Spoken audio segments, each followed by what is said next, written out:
Hello, this is Robert Rickover at Body Learning, and today my guest is Susanna Schooler, who is an Alexander Technique teacher living in London, England. And Susanna has had some personal experience with multiple sclerosis, and we're going to talk today about how the Alexander Technique can be useful for people who have MS and perhaps more generally to people with other chronic conditions of that kind. Susanna, welcome to the show. Hello. Susanna, could you begin by giving our listeners a very short description or definition of the Alexander Technique so they have some idea what we're talking about? Okay. Well, the best way for me is to, if you think of yourself as a machine for a brief moment, because you're a moving, living thing that operates and does things, and any machine can be used badly or it can be used well. And if you think of yourself in those terms, every time you move, every time you do anything, any simple everyday movement, you can do that with tension and with an inefficient use of balance, or you can do it nicely and relaxed and efficiently. hmm and that I think that ties in with one of Alexander, who F.M. Alexander, who was the founder of the technique. A term that he used was use, spelled U-S-E, but pronounced use. And I think one of his big discoveries was that patterns of how we organize ourselves, patterns of how we do that, tend to carry across a wide range of activities. So Yes. someone that has a pattern of what he would call misuse, walking is likely to have it as well as some variant of it, perhaps in speaking or chopping vegetables or whatever they do. Right. And so now, what do you see as I know that I'd like to get to your own personal story with hmm MS in a moment, but just generally, how do you see this method being useful for people who do have MS? Principally, I think that every MS sufferer that I've ever spoken to, and this obviously includes my own opinion, says that most attacks are brought on by stress, periods of great stress. And the Alexander technique can be very calming, very de-stressing, very centering. It allows you to remain more in the moment rather than the brain racing ahead to what's next or being stuck in the past. And it's really a reduction in stress levels primarily for me that it's relevant to. hmm And maybe if you could elaborate a little on that question of how the technique helps you to not have as much stress in your life, if I could put it Yeah, that way. sure.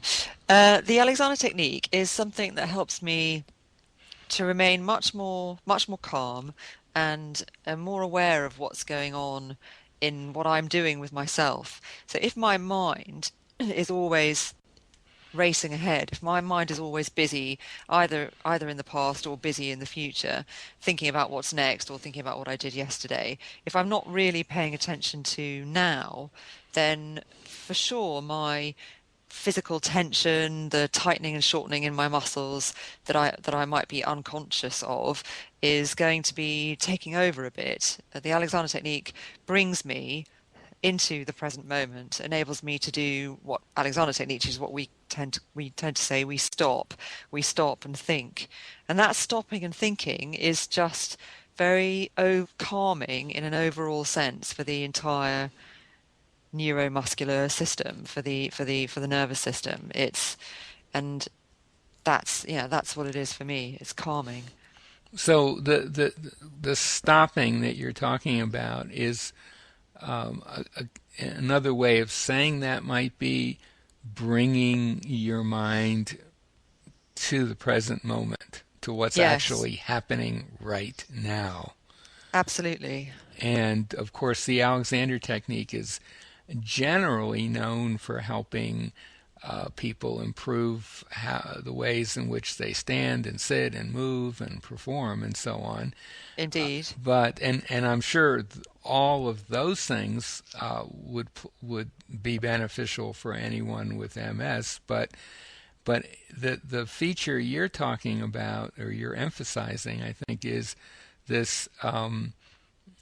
Bringing your mental awareness to the present moment where you have an opportunity to actually make a change Yes, in and what's all going on within you. Let's putting it that way. yes, and therefore what you're doing as far as movement goes, because all of the things that you listed, performance, improved use of the postural mechanism, walking and sitting and standing in a more poised, more relaxed, more efficient way, any change to any of those activities has got to start when you learn the Alexander technique has got to start with being in the present. And when we can't make those changes, we can't improve on what we're doing unless we are aware of what we're doing. And if we are aware of what we're doing with ourselves, how we're operating this machine that is us, then we can't be thinking about what we're having for dinner or that meeting that went badly at work yesterday. Doesn't just, you won't be able to be aware. hmm So And stopping, yeah. and I think in general the word stress is used a lot these days. Yes. It's hard. Yes. It's hard to pick up a paper or a magazine or watch TV show without the word stress or I'm feeling stressed or don't get stressed about this. I mean, that word is all Mm. over the place. Yeah, And I stress wonder, levels, yeah. stress levels, right? And I wonder if you could maybe not try to define it precisely, but give a sort of a definition that fits in with the Alexander approach to changing things. That is, perhaps linking it up with excess muscular tension, for example. I mean, how would you, if you were forced to define stress in an Alexander context, how would you do that? I suppose I would say stress and pressure on the musculoskeletal system is what we're talking about. And stress is always a response to an outside stimulus. So people don't get stressed for no reason. People don't get stressed when they're lying on the beach in Hawaii reading a book that they're really enjoying. Their stress is something that comes from uh, a stimulus that causes worry, that causes tension, that causes concern, that causes a need to do something about whatever it is that you're worried about. But usually, and Alexander was very clear about this, as I understand it, the muscular system reacts pretty immediately. So any thoughts that involve what we refer to as stress, which we could also call worry, any sort of negative feelings about anything, doesn't even have to be negative, just some sort of pressure. We tend to translate that into muscular tension, and I think Alexander is quoted as saying something very very similar. I think he actually said something along the lines of, and every time everything you think you translate into muscular tension. Or he was talking Right. to someone who was misusing themselves, but that there is this very, very clear link between mental activity and physical response. And Yes. so And it's the nervous system that makes that link. As I understand it, the thought transfers via the lightning speed nervous system straight to the muscles. I think the title of a book maybe that a teacher has written lately is called something like "The Thought Propels the Action." I'm not sure if Oh, I got that right, but I think that sort of captures it. yes. That there is this very intimate relationship between how you think and what's going on physically, and then obviously the stress is maybe a way a self description of that physical constriction. I agree, Yeah. absolutely. So in that sense, the technique, which seems on the surface to be mainly about posture, coordination, movement, so on, would almost certainly, if it were effective, and I certainly think the Alexander technique is, would have to, in some way, be pretty useful for stress reduction too. Yes, absolutely. I think that's absolutely right. So, could you say a little bit about your own experience with MS and how the Alexander technique came into play with that? Sure. Well, I had my first episode of MS in about 92. I lost partial sight in my left eye. MS sufferers will be aware that most symptoms come and go. They come, they last about 3 to 6 weeks, and then they go away. They sometimes leave some residual damage, and there is some residual damage to my left eye. I can still do everything, so that, drive a car, etc. So that's fine. I wasn't diagnosed until 2 years later, and that was after a series of further symptoms involving loss of control of the facial muscles, loss of balance, and then finally, when I was diagnosed, and I was living in Broad during all those symptoms in Paris, but when I came back to London, the diagnosis was made, and it was then that I discovered the Alexander technique, because I had terrible neck and shoulder pain, very tight shoulders. One shoulder was higher than the other. What people would commonly refer to as bad posture was definitely a feature of my life. Slumping, stiffening, stress, and that hadn't helped. Originally, when I approached the Alexander technique, it was to improve my neck and shoulder pain. But the results is what's clear for me, is that I was diagnosed in 94, and since taking lessons in the Alexander technique, and then 10 years later in 2004 training to be a teacher, all I have had as far as symptoms of multiple sclerosis go is about 4 or 5 episodes of double vision, which recovers completely. The medical term for that is diplopia. It doesn't really matter, but that seems to be my favorite symptom. I've had a tiny bit of loss of facial muscle control at one, but each symptom has occurred about every 3 to 4 years since learning the Alexander technique in 94. I've had to have no medical intervention. I've never taken any drugs, and my my particular case of MS, is following what doctors refer to as a benign course. It just hasn't worsened. The amount of symptoms have not increased in either number or frequency or severity. So while I can't prove it, and my doctor said the same thing, she can't prove it either, but she's pretty convinced that the Alexander technique is what has helped me, or is largely responsible for my case of multiple sclerosis following this reasonably benign course. Mm-hmm. And so when you first started taking lessons, you weren't thinking, oh, this might help with the MS. I sort of was. Principally, I was thinking, bloody hell, my neck hurts, but I really need to do something about my neck and shoulder pain. But I was also thinking overall that I needed to look at my stress levels, and I did several other things at the same time. I took up yoga, I did some psychotherapy, I did some reflexology. I looked around in the complementary health world, but the Alexander technique is the thing that I stuck with and that I found most powerful for me. So it was because I was diagnosed with MS that I Mm-hmm. did all of those things, and so it was kind of hard, a mixture. Mm-hmm.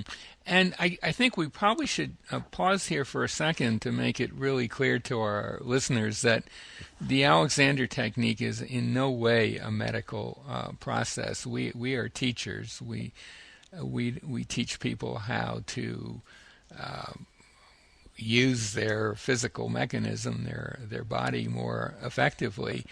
So we don't offer cures for anything, but No.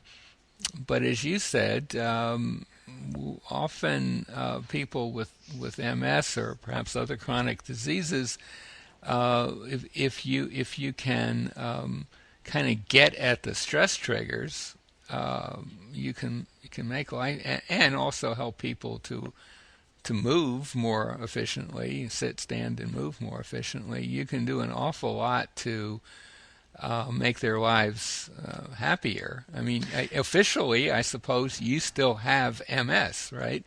I do. I still do have a mild case of multiple sclerosis. Hmm. Most people are aware. Certainly, if you have the illness, you're aware that the illness has different levels of severity, and I'm in the mild bracket. Hmm. So, the interesting point is that I have not progressed to anything more severe, and I think what Alexander discovered was that the way we use ourselves, which I think and translate usually as the way we operate the machine that is us, the way we use ourselves, affects the way we function. So I can only assume from my own experience that the functioning of the nervous system is helped by the improved the improved coordination of the psychophysical system, as we would call it, and the looseness that comes, the more relaxed, less stressed, loose quality Hmm. of movement and the way I am on the planet, the way I Right. stand, the way I sit. Loose meaning without extra tension, it's not really useful.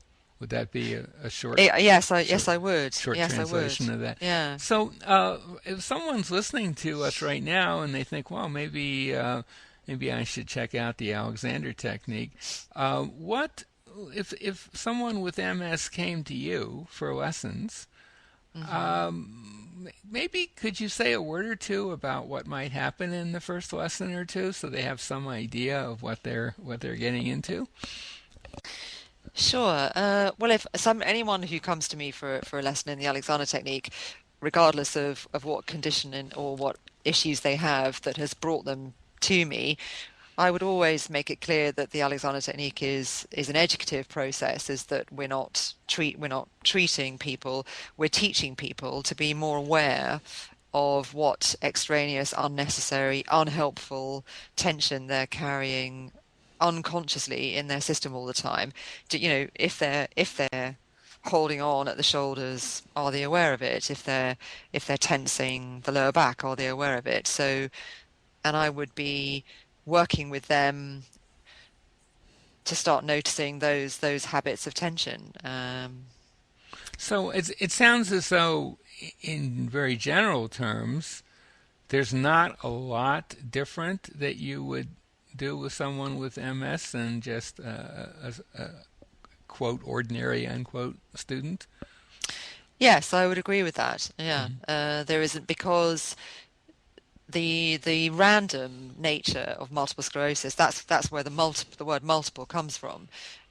Sclerosis is the description of the abrasion or the inflammation that forms on the myelin sheath that coats the nerves. And the word multiple, as I understand it, refers to the fact that it can go wherever it wants. So it can affect sight or balance or touch or muscle control. It can, it's so immensely varied. Neurologists say that the difference also, on a slightly different point, the difference between a mild case and a severe case is so wide that they might as well be given different names. So, yeah, I think I would be teaching that person, trying to teach that person the value of improving their use, of improving what we call their use, the way they operate this precious machine. Hmm. And could you generalize a little bit to other chronic conditions? Would you say the technique has the same sorts of benefits that it does for people with MS? Yeah, I would say so. I was talking to a neurologist recently who said that it seemed to him that the repetitive nature of the Alexander technique, I mean, anyone who's had Alexander technique lessons will know that most lessons can, can consist of some work looking at simple movements like sitting and standing or bending, usually involve some work lying down on a table, people learning to observe where their tensions are and how they can release muscles. And the lessons are varied to some degree, but you're giving the nervous system, the musculoskeletal system, the same message over and over again. Again, people who've had Alexander lessons will recognize language like "free the neck." Hmm. So this neurologist was suggesting that the repetitive nature of actions performed in Alexander technique lessons Hmm. are is useful because it fires the synapses in the nervous system, and that for a neurological rehabilitation perspective that could be useful. Maybe somebody with an injury that's done some damage to the nervous system, for example. I mean, I am generalizing here, but I would say yes. Chronic conditions that are nervous system related can only be helped by an improved use. And I would think not just the consistency of the lessons, but the self-help processes that the technique will teach you. Right. So, and in that context, I would imagine that I guess you could say the empowering nature of what you learn with the technique must be pretty important for people who might be used to being in the medical situation where, yeah, it's not all that empowering, right? You go to the doctor, Indeed.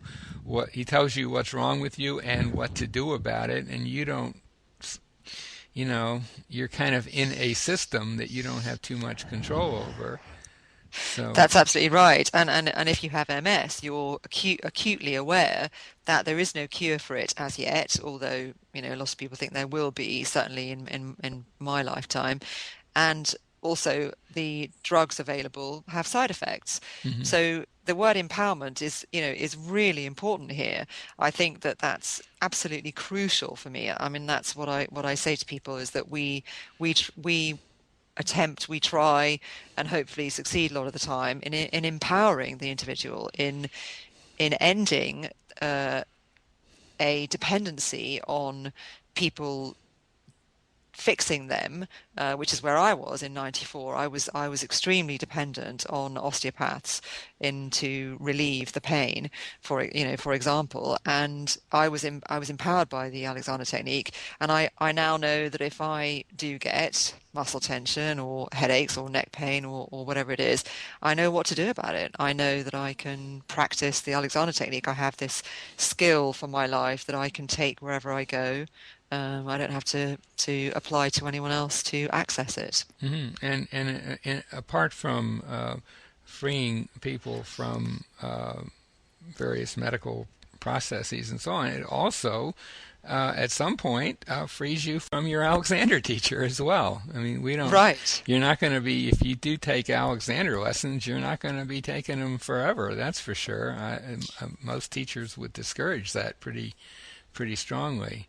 So, Yes, absolutely. Yes, the idea is that you're taught to fly and set free, isn't it? Yeah. that is the essence of it, I think. Yeah, I think unless you have something that we haven't talked about that you want to mention, this might be a good place to bring this talk to an end. What do you think?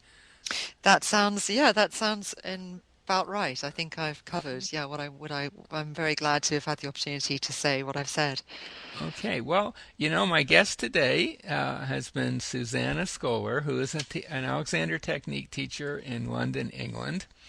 If anything that we've talked about today resonates with you and you live in the London area, contact Susanna through her website. We'll put a link to it by the interview. If you perchance happen to live somewhere else in the world, we'll also put a link to a website that will enable you to find a teacher anywhere in the world. Susanna, thank you so much for being on the show today. Thank you, Robert. That was a real pleasure.